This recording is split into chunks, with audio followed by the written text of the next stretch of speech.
Hi, Mr. Devlin here. So all good things must come to an end. Battlefield 1 is finally reaching the end of its extended development cycle.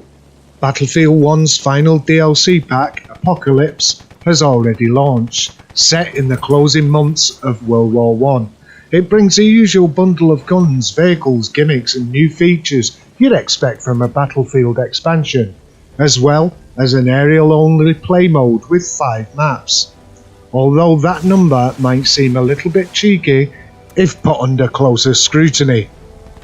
While technically accurate saying that Apocalypse expansion brings 5 maps is a little brazen, while there are 3 entirely new maps for the most of the standard modes of play, Passion d'Ael, Caporetto and River Somme, all set during the very darkest and bloodiest final months of the war. The final 2 maps, Razor's Edge and London's Calling, are reserved for the new dogfight-centric air assault play mode. Given the high altitude nature of such engagements, the air assault maps probably haven't had quite the same detail lavished on them as the infantry level battlefields. I'm especially interested in the River Somme map. As DICE promised, it begins as a lush wheat field, which will be shattered by the end of the match.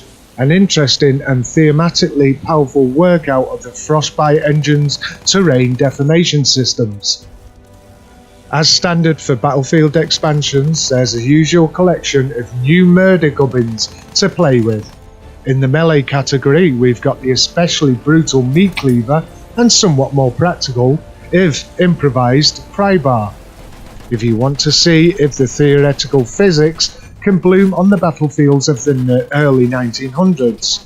Naturally, you'll want to be shooting people, at least some of the time. And that bizarre looking French shell-shot Ribeiro's 1918 SMG heavy pistol and its 8-round magazine should allow for that, along with a handful of other firearms. Obviously the last comment was a wee bit of a piss take.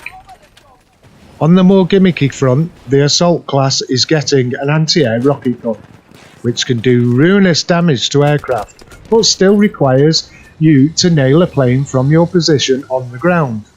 If nothing else, it makes for some spectacular replays, but doesn't seem like a piece of kit that the average player will get much mileage out of. Even more gimmicky, but of significantly more interest, is the new affliction system. Selectable handicaps that players can apply to make multiplayer that little bit harder, and give them more bragging rights. Here's 2 examples. Mortality, you lose 200 every time you die. And paranoia, you wear a vision and hearing limitation mask at all times. I'm quite interested to see what other players are going to do about this. Not many players are willing to put themselves at a disadvantage, so more power to those who are brave enough or foolish enough to play that way. I certainly won't be one of them. Like I said, the DLC is out already for premium players, and in less than 2 weeks, any others who wish to purchase the extra pack will be able to in less than 2 weeks' time. I actually think there's a deal on the Xbox store at the moment. I think you can get the Revolutions pack where you get all the DLC, and I think it's only about 18 quid. So go onto the Xbox store and purchase that. It's well worth 18 quid, definitely.